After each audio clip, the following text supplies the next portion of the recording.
All right, beautiful people. Welcome back to another amazing and impactful episode of the Truvel Forever podcast, where we try to live our best life through the lens of holistic health.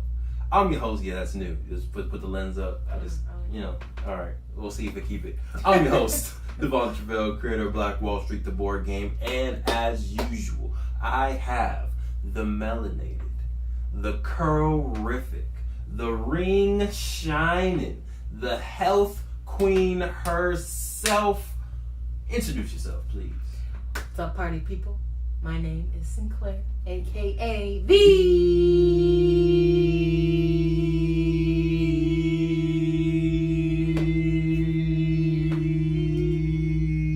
Health Nerd.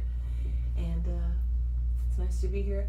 We did switch our days to Saturday, so I have to get out of the habit of saying it's nice to be here another Sunday afternoon. I like Saturdays better, personally. Yeah, I think it is nice to get it out the way for the weekend. Agreed. And another thing that I like better is she did not start singing to y'all. So you're welcome. All right, so keep on. Party people, party people, shouldn't have said nothing. Hey, okay. Oh, I was gonna let you groove out. You won't groove out, do right. Anyway, welcome back to another episode. This is episode 21. And I did party dance, diddy bop, all that. So I did let our community on Play Black Wall Street know that we will be doing a giveaway on this episode because it is the 21st episode. 1921 is when the community of Tulsa, Greenwood, Oklahoma was burnt down and destroyed. So in remembrance and honor of 1921, we will be giving away, how many games we want to give away?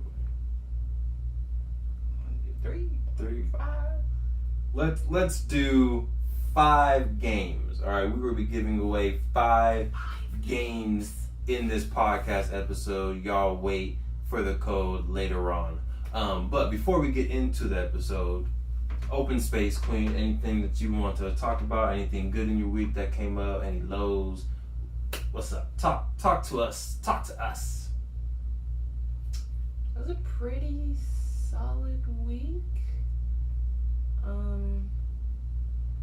feel like we got our, I don't know how much of it I want to share, but we're moving potluck further along. We got our... What is potluck? Potluck, I don't know if we've talked about that before.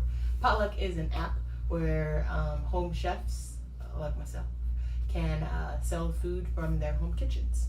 So, like similar to an app like a Grubhub or Uber Eats where you get food from restaurants, but instead you're getting delicious home-cooked meals because nothing beats unhome-cooked. Nothing. When your foot's in it, ankles in all the way to the knees, come on, give me that food. It just nourishes your soul. Facts.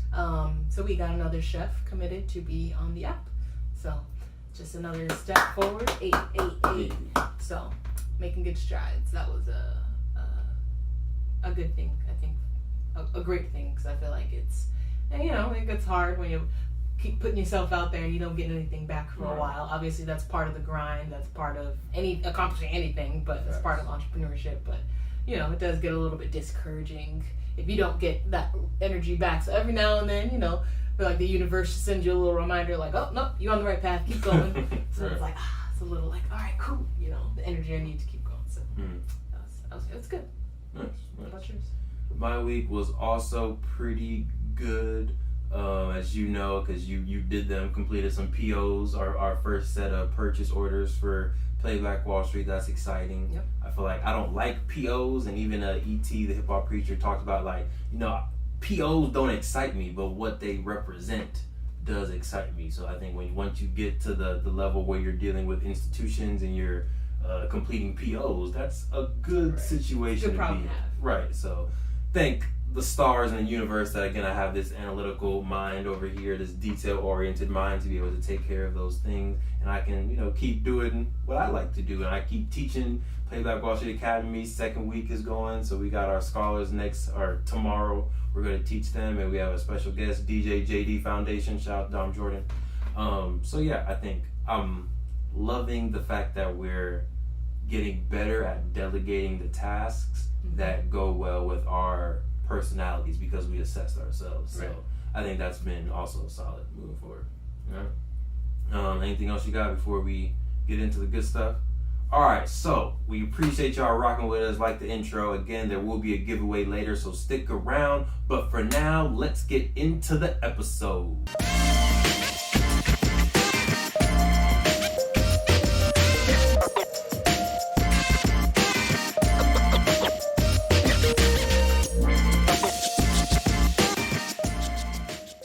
Alright, so today's episode is kind of building upon what we talked about yesterday or last episode. Time is that much of a work for you, huh? Time. It's because I was reviewing that episode yesterday because I was doing a IG post. But last week, episode 20, we did a episode on under construction, right? And it was really about assessing yourself as a temple, as a castle, and how can you make steps forward to renovating your castle and putting value out there into the world. Got some good feedback, got some good energy, so much love for y'all. Keep sending us the feedback, Instagram, YouTube, all that good stuff. But we wanted to make sure that when you're moving forward in your temple, in your castle, that you are doing so from a place of love. Yeah. All right, so we don't want y'all to look at your house, look at yourselves, and think of all the bad things. Like, that's why we said assess first. Where's the value that you do have? Because everyone has that intrinsic value or gift. So we want y'all to, instead of coming from a lens of like critiquing yourselves, come from a place of love. Like, I love myself so much that I want to make sure that my temple is the best temple it can be. I already love this part of my temple, but I think I can improve this part of my temple. But long story short, today's going to be about self-love. And you see the sweatshirts. You know, self-love has been a thing that we've been kind of about since the beginning. Trail Forever like initially started as really like ourselves making sure that we're living long enough to see our kids, our grandkids, and really valuing our bodies. So we're just kind of taking it to another level, and I want to talk to you about self-love. Yep. So Queen, let's see, I kind of want to start, and you let me know if you don't want to start here. I kind of want to start off with how you can affirm yourself with your own words. Because a quote is ringing in my head that you said, don't know what podcast episode this was, but you were talking about how the brain doesn't know the difference between listening to a lie or listening to the truth. Yep. So if you're saying stuff, your brain and your body is absorbing all of it as fact. Yep. And it can obviously affect you. So I want to start off with self-affirmations. Yeah, so it's whatever you tell yourself, you will believe. And so that's going back to what you're saying on like your brain doesn't know the difference. So if you're telling yourself, oh, I'm fat, oh, I'm ugly, I'm stupid, whatever it is, you are going to believe it. You are going to start believing that. And even if it's, I'm not necessarily talking about physically telling yourself that. Hopefully you're not doing that. But even these subconscious thoughts. Thinking it, wow. Thinking it, yes. When you look in the mirror, if it's like, oh, you know, those thoughts are going to stick with you. And that is your brain, your whole body is going to react in a way that's like, these are all of my flaws. I don't appreciate or love myself. If you're only picking out the flaws. So I think that's why self-affirmation is so important, because you're showing yourself, you're showing your brain, your body that you do love yourself, because these are the things that you're pointing out, you know. No, I am smart. No, I do have these skills. No, this is my superpower and I'm owning it. Like, those are all things where if you really own it, like, your whole demeanor is going to change. And it's hard for you to notice these things because you're always in yourself. Like, you're always in your own head. But your actions are going to be different when you start to tell yourself positive affirmations rather than always critiquing yourself on a daily basis. Your actions are going to come from a different place, so they're gonna be a little bit different. I think you're going to get into this a little bit later, but they're probably going to be more sustained if you're coming from a place of love than from a place of hate. Facts. And I remember hearing a quote on some podcast, I don't even remember which one it was, but they were saying, like, they're talking about weight loss and how it's important to come, again, from a place of love. So even if in your current state, if you're trying to lose weight, it's still important to, in your current state, be comfortable with how you look, be comfortable with your outer appearance and your inner appearance. Because if you don't, then you're going to be looking at yourself and be like, ugh, I don't like what I'm seeing. And I remember the quote specifically, they said, like, you can't hate yourself thin, or you can't hate yourself to your goal. And I was like, wow, that's deep. You know, that's true. And I feel like that's something that I have to keep in mind, even with myself, because I am a very critical person. And obviously, if I'm critical to others, I'm critical to myself. I'm extremely critical to myself. So that's something that I've had to keep in mind of like, okay, you may not have the exact physical structure that you want, but regardless of what your outer appearance looks like, you are still a beautiful, strong woman who, you know, doesn't need to look a certain way to know your self-worth. So I think that's extremely important. Of course. And, you know, I say it all the time, but you are beautiful, stunning, gorgeous. Anytime. Literally. All the time. So can we talk through a few maybe self-affirmation exercises that you can do either daily, weekly, whatever it is? I have one that I've been doing for the past week and a half.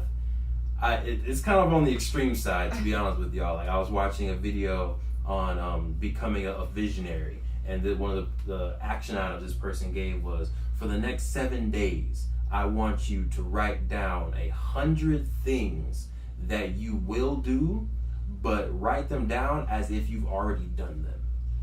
And I was like, that's interesting. So I took that concept. I didn't do exactly what his instructions were, to be honest with you, but I mixed it in with affirmations and things that I want to do that I will say I've already done. For example, I'll say like, I am smart. I am a visionary. I will sell 10,000 board games. Or I have sold to 10,000 board games. Our board game is in Target. Our marriage is strong. Like, just saying things that I want to make sure are fact, and I want to make sure my brain thinks that they are fact. And I'm gonna tell y'all, I've been feeling good. There you go. The past 7 days, like, and I'm pretty sure I told the queen, like, I don't know what it is. Like, I've been doing this 100 affirmations / 100 visionary statements. I've also been running a little bit more. I don't know if it's which one or the combination, but my energy levels have been great. My confidence in certain meetings have definitely increased. Like, I feel like I'm more willing to talk up, and my thoughts, y'all know I be scatterbrained sometimes, but it seems like in these meetings, at least, my thoughts are a little bit more directional. So yeah, that's one exercise that I would say or recommend for folks to do, is write down every day. It doesn't have to be 100, but maybe start off with just 5 self-affirmations. I am beautiful. I am smart. I am beautiful and black. I will have wealth. I will be a great husband. I am a great father. Like, whatever it is. I'm not a father yet, but I do want to be a great father when the time comes. Just, write down those affirmations, and the more you say that to yourself, the more your brain sees it, hears it, thinks it, the more those statements will become fact. And I think it goes back to what we were saying. I think probably why it makes you feel better is because if you were to think about how would you feel in life if you have after you've accomplished all those things on that list. Right. You'll feel amazing. You're gonna feel on top of the world. You're gonna feel accomplished. You're gonna feel like you're the king of the world. So I think that's why it works. Again, your brain doesn't know the difference. So I feel like after days and days of reminding yourself of these things, you're gonna start to act like you already accomplished these things, which is a good thing, because your demeanor but also your actions are going to be of one that has already done these things. Right. So then they will come true. Right. So I think that's probably how it works, and it's very interesting. And I haven't started that myself, but I would like to start on a much smaller scale. Yeah, started. I mean, I think the 100 is definitely overboard, because I feel like I end up repeating myself probably often, so maybe it's only like 70 unique things. But I think it's more so the sitting down, and for 10, 20, 30 minutes, you're thinking of all positive things. Right. So the fact that the first thing when you wake up, positivity, and there's no limit to what you can do to yourself, I think is what makes the exercise also good. Yeah. And then to what you're saying, it almost becomes a self-fulfilling prophecy. Yep. If I say for the next month, every morning I wake up and I say, I'm going to sell 10,000 board games. We're going to sell 10,000 board games. Our game is in Target. Our game is in Target. One day we're going to look up and it's like, oh, snap. Is that our game in Target right there? Right. When you do an affirmation, like, oh, snap, I actually did this. Yeah, it actually came through. And like, there's some things that the queen is helping the business do that I think are going to get us to that position to be in Target. So I think, it also just keeps us motivated. So yeah, that would be my suggestion. Wake up, 5-10 things, boom, write down your affirmations. Queen, you got anything for self-affirmations, any exercises that you've heard of that you do personally? I don't have any specific exercises, but again, as a person that is more on the critical side, even with myself, I will say that it's going to be hard if you're trying to go from one end of the spectrum to the other. Like, nothing happens overnight, right? But what I'm noticing with myself is I'm able to catch myself a lot sooner. I think before I really wouldn't catch myself. It was normal. I would critique myself on a daily basis. But I think at least now I am able to catch myself afterwards. And I think that the next step is going to be beforehand, like even catching myself like, nope, that's not a productive thought. That's not a thought filled with self-love, so let's not even go there. But at least now I feel like I may have, those very critical thoughts or whatever, like, man, you forgot that, you're so lazy or whatever, and it's like, whoa, calm down. Let's take it a step back. You're not lazy. You decided to do this, blah, blah, blah, instead of what you were supposed to do. I understand why you did that, Sinclair. I feel like we've had... If you're talking to yourself, and you're talking to yourself, that's okay. If you're talking to yourself and you don't know. I know I'm talking to myself. Don't laugh like that. I understand why you may have done that, Sinclair, but this is what you actually need to be doing. And you know that that's not the most productive behavior. So let's do this instead next time. And it's like, all right. I feel much better after that conversation with myself than I do after the, you were supposed to do that, Sinclair. You didn't do that. You're so lazy. You're never going to get to where you want to be. I never go to that extreme. I know I'm about to go places, but... You don't now. I don't know. Did you use... I feel like I used to, talk to myself like that. Yeah? Heck yes. Like, Devon, you want to do this, and this is how you're spending your Saturday, or this is how you do it? Come on, you're never going to get there. And for me, back then, I think that used to motivate me in the short term, not necessarily in the long term. I think this new affirmations thing that I'm doing every morning seems more sustainable, and I feel like it gives me energy short term and long term. But I would say I definitely used to be talking to myself like that. Yeah, I would say I wouldn't go to the extreme of you're never going to be anything. That's what I was getting at. Gotcha. Never said those types of things, but yes, I would say things like you're not going to accomplish what you're trying to accomplish. Keep doing this. Which it's true, but there's a different way you can say that message you can give that message to yourself than that, because the delivery is important. The same way with a child, you could be like, stop doing that, you're not doing that, and you can spank them on the hand or whatever. I don't have children. I do not spank children. Don't. But I will. When we have kids, I will. I'm just saying, not aggressively, but it may happen. Quick. I forgot what I was saying. Oh goodness! All right. But there's the way to come to approach a child, right? When you're going to say something that's probably going to end with them understanding a little bit more rather than in tears.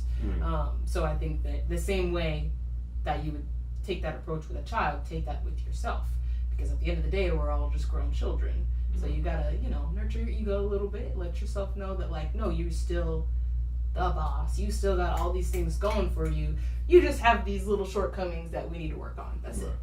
Right. Love it. Self-love, y'all. Please exercise it daily. So let's do a quick break and get to the giveaway, and then we'll hop right back into self-love. So, Sinclair, hit it again.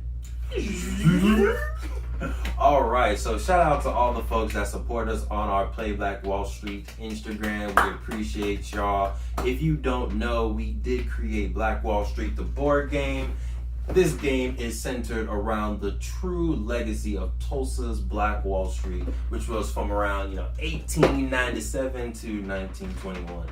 The purpose of the game is to promote ownership and to promote entrepreneurship and to promote Black history. So when you're going around the game, you're landing on real businesses that were there during Tulsa time, like Madam C.J. Walker Beauty Salon, Booker T. Washington High School, Little Rose Beauty Salon, Uncle Steve's Barbecue, Williams Dreamland Theater. The frequencies just so long story short, it's been a beautiful journey, and we love hearing all the feedback from the game. So we like to continue to give games away for free, just to pour back into the community that pours so much into us. So if you would like to get your free game, listen closely. Get close to the microphone or the speakers that you're listening on. The code that y'all can use to get your free game is going to be self-love.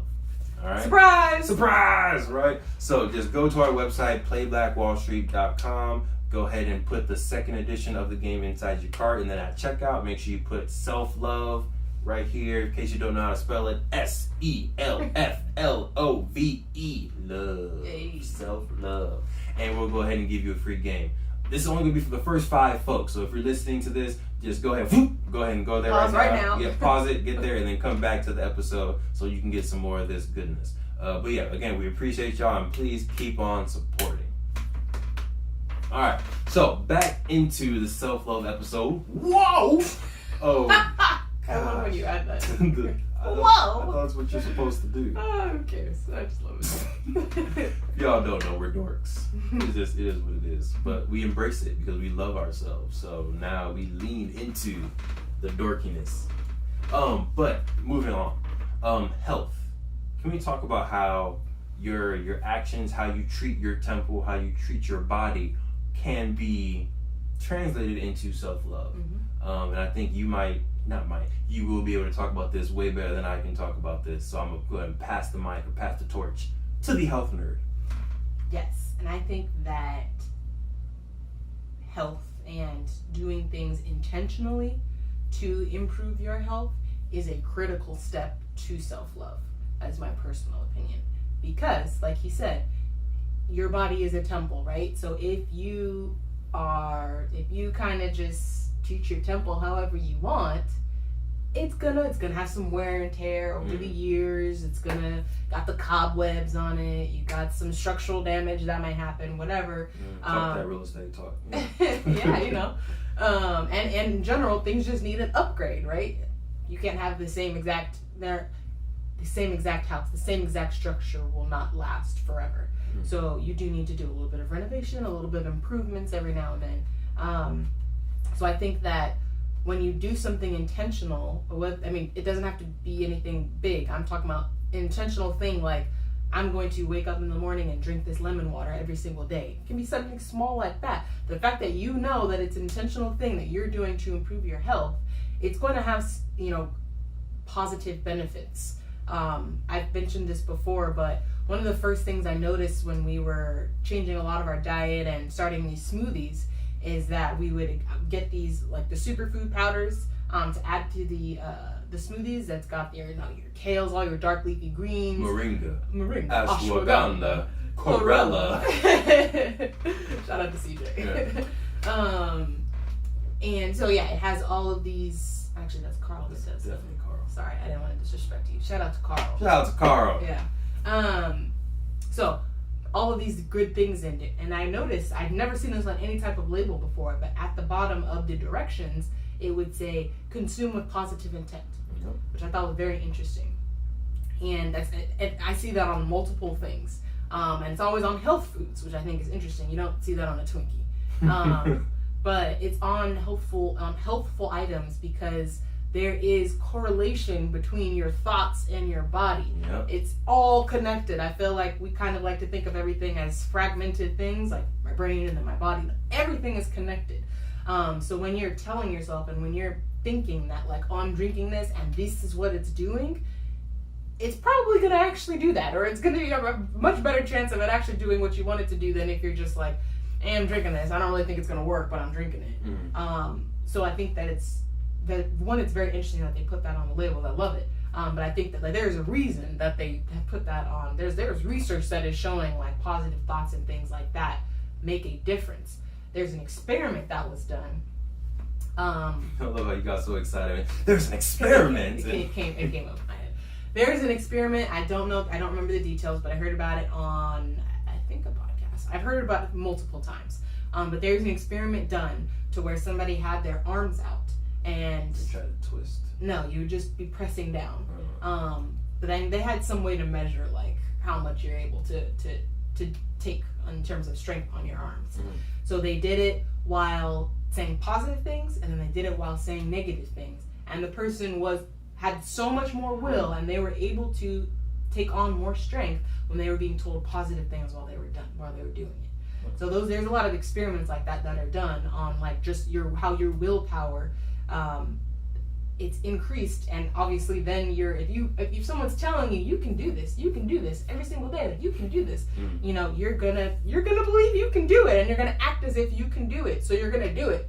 But if someone's telling you can't do that, you're not supposed to do that, you can't do that, you're gonna start to believe it, and you're gonna give up.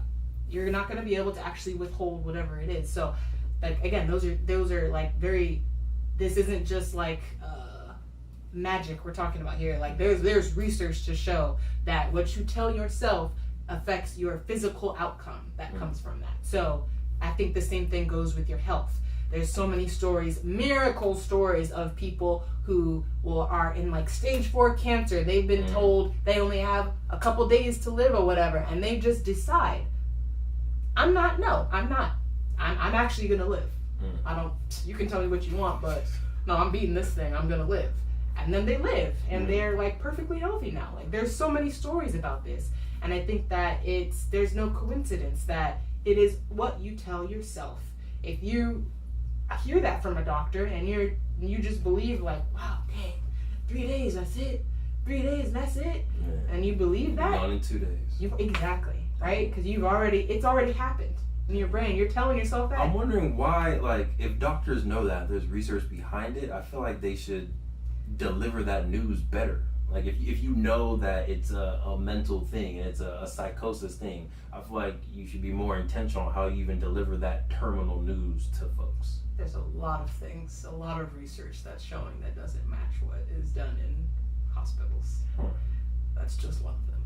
But to your point, yes, there should be a much different delivery in how obviously bad news is going to have to be given to some folks, right? But yes, there is a much different delivery you can take. And I think, doctors that really love their job and are about it, they probably do take a different approach. But with every profession, you have people that are good at their job and you have people that are not, and they're just doing it to do it, right? There are doctors out there who are probably just doing it because you get a lot of money. So for those people, they're probably not really caring that much about, their patients and what they're thinking and their outcome, unfortunately. So I think that, unfortunately, there's people that are just like, you're going to be gone in 3 days. I gotta go. Fades into the bush. Sad. Yeah. But hopefully y'all are starting to, like, if you're a person who's listened to a few of our podcasts and if this is your first podcast, please go back, maybe not all the way to episode 1 because we have come a long way since episode 1, but go back to like episode 5, 4, 6, and hear some of the things that we talk about. There are certain habits that we repeat, like drinking water with lemon. It's such an easy first step that you can take and such an easy health habit to do that can hopefully be a launching pad for other folks, because it was one of the launching pads for us. Be able to wake up and already do something healthy puts you in a healthy mindset, and it says, I'm a healthy person. Right. So for the rest of the day, now you're going to embody that, and maybe you're going to make other decisions that a healthy person would make through their life. So if you listen since episode 1, you're like, they keep saying this. It's because we're hoping that it can be a seed for some folks, and we also don't know if this is your first episode, your second episode, or your 21st episode. So a lot of the easy first steps we're going to continue to repeat for folks just in case this is their first one. And just so you know, all of these things I have got because I heard them on multiple podcasts. So it's the same, just passing down the knowledge, right? I was listening to this health podcast, and this health podcast, and this health podcast. Wow, and they're all recommending that you wake up and drink a big glass of water and with some type of acid or like vinegar or lemon or superfood powder. Like, that's interesting. We should probably start doing that. Right. So take this as a sign. Go ahead and start. All right, so next one. What was the thing you wanted to talk about? I think it was like the signs of... yeah. Go ahead, Queen. Because I feel like, some people, including myself, like to be in denial, right? Like, oh no, I love myself. I don't need to work on that. Like, I got self-love. But I feel like then, again, even with the case of myself, then we'll probably turn around and say something that doesn't really speak self-love to the mind. So I think that there are kind of some signs that I think, or behaviors, habits, that you can start to identify. And again, it took me to realize that I don't talk to myself in the nicest way to then even become aware of it. I was not even aware of it before. So now I'm at least aware of it. And again, I can retroactively tell myself like, hey, don't do that. And then again, the next step is going to be like catching myself before it actually happens. So there's steps to the process. So I think one of the things that I wanted to talk about is like, if you are noticing these things in your life, it may be a sign that self-love is an area of improvement for you, right? That's somewhere that you can probably do a little bit of self-work. Yes, and dance. Oh yeah. Dancing always helps. Always. So I think we've already been talking about it, but like self-down talk and being very critical of yourself. Go ahead. I want to say like self-down talk, or even if your first instinct is to down talk the folks that you love, because I feel like you treat other people the way that you also treat yourself. So if your wife, if your partner, if your friend, your brother does something, automatically you're like, oh, that's stupid, or oh, you're doing that's probably the same way you talk to yourself. Right. And that's something that he's had to check me on. That's something that I've had to check myself on, in terms of like, we bounce ideas all the time with people, off each other. And at some point we were like, bouncing off ideas, and I just kept saying negative things. That was the first thing, like, that really wouldn't work. But and then he was just like, it's very hard to keep going if the only thing you're hearing, especially the first thing, is negative. Right. And I'm like, wow, that's deep. That's very true. So yes, I think that's a good point, as well as just, self-down talk. And if you already know as a person that's your first instinct, I'm talking to you, because I'm also talking to me. And she pointing at you too. Yes. Because I am that person, so I understand where you're coming from. You always want to be the best. You want to be good at whatever you're doing. But again, realize that that's not the way to get there. Telling yourself you're lazy, telling yourself that you're not going to accomplish what you want unless you do this, not a good approach. Because again, your mind is going to start to believe that you can't do that. And that's counterproductive to what you want to do. So yes, I would say that that's like the first sign. If you are a critical person and you notice that you are extra hard on yourself, the way you talk to yourself, that's probably the first sign that I would say that, your self-love is an area of improvement for you. So definitely I would say that's the first one. I would say another one would be, if you find yourself going to social media to get love or to get positive energy. And I know that that's kind of like it's an interesting place, because a lot of us like function on social media to engage, especially during this COVID-19 time. Like, that's the only way that we can engage with people. For businesses, we go there to get advertisement and to try to get sales. But just think critically of this. If you're feeling down about yourself and you feel the need to go to Instagram to feel up about yourself, that's where that maybe you can use a little bit of improvement on self-love. Right. All right. So yeah, I don't have a lot more to say on that, because like it's kind of, I don't know. It's like a sensitive topic, because I feel like I don't want to say stop using Instagram per se, because everyone's like, Devon, I'm not listening to this podcast anymore.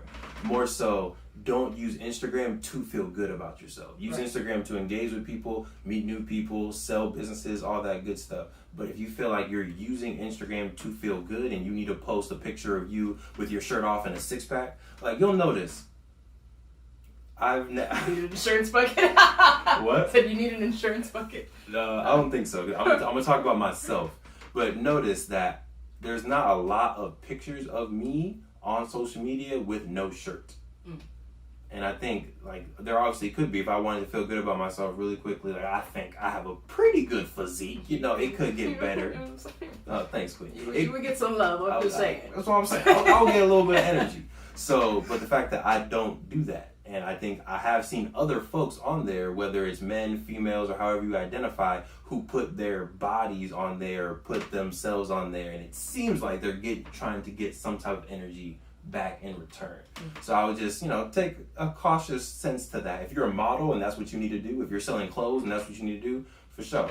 But if you're putting yourself out there because you want positive energy from your body specifically, I would say just think about that and assess yourself and think, why do I need that? And I feel like at the end of the day, it all comes down to the intent.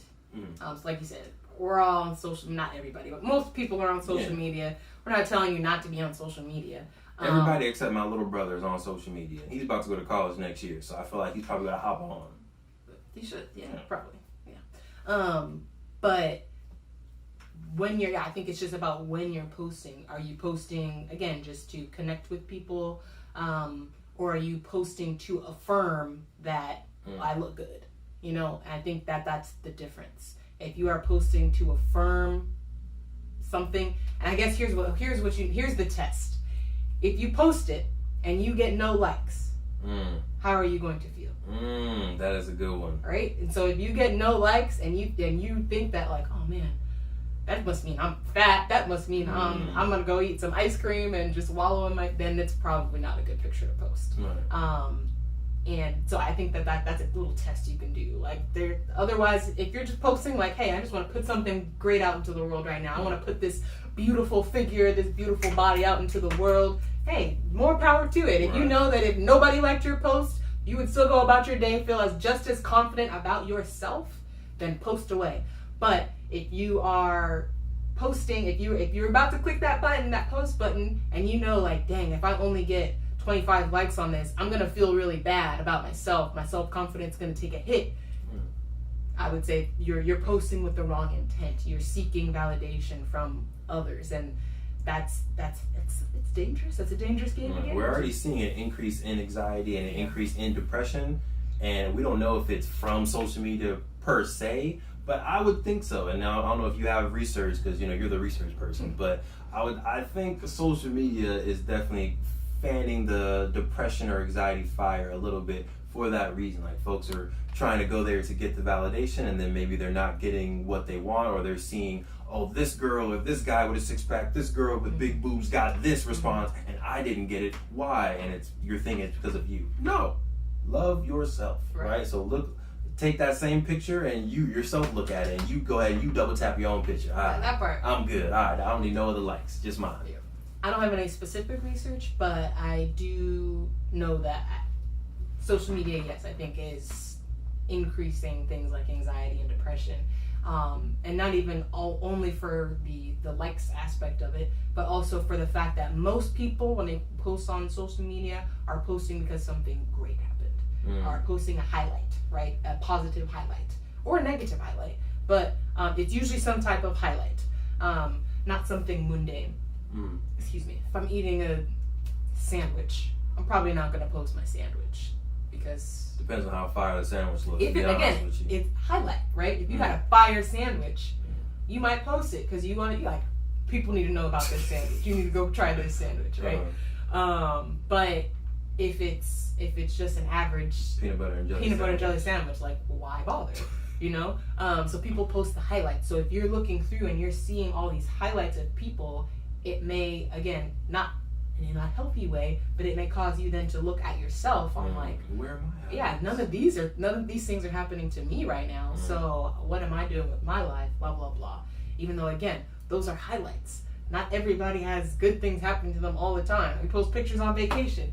We're not on vacation right now. We're here on the grind. So people may not post that grinding time, that time when they're not feeling as hot as when they're in their PJs or their basketball shorts and their t-shirt with their do-rag on. They're probably not going to post that picture. They're going to post themselves all dolled up. So don't feel bad if you're looking at that picture in your basketball shorts and your t-shirt and your do-rag, because they wear that thing too. They're just not posting it on social media. So I feel like that's a dangerous game too, to get into the comparison. Right. All right, so we fell into the social media rant. Our apologies for that, but it is definitely an important message. Yeah. Is there another sign that you want to talk about that someone needs to improve their self-love? I would say the other one is with relationships. If you find yourself in any type of relationship, right? If you find yourself with people who have similar habits in terms of like, I don't feel valued. I don't feel valued by whether it's your friend, whether it's your cousin, whether it's your mother, whether it's your boyfriend, girlfriend, it doesn't matter, right? But you tend to surround yourself with people who don't make you feel good. That's probably a sign that self-love is an area of improvement for you, right? Because if you know your value as a person, then you know that you deserve these things in a relationship. Truvel.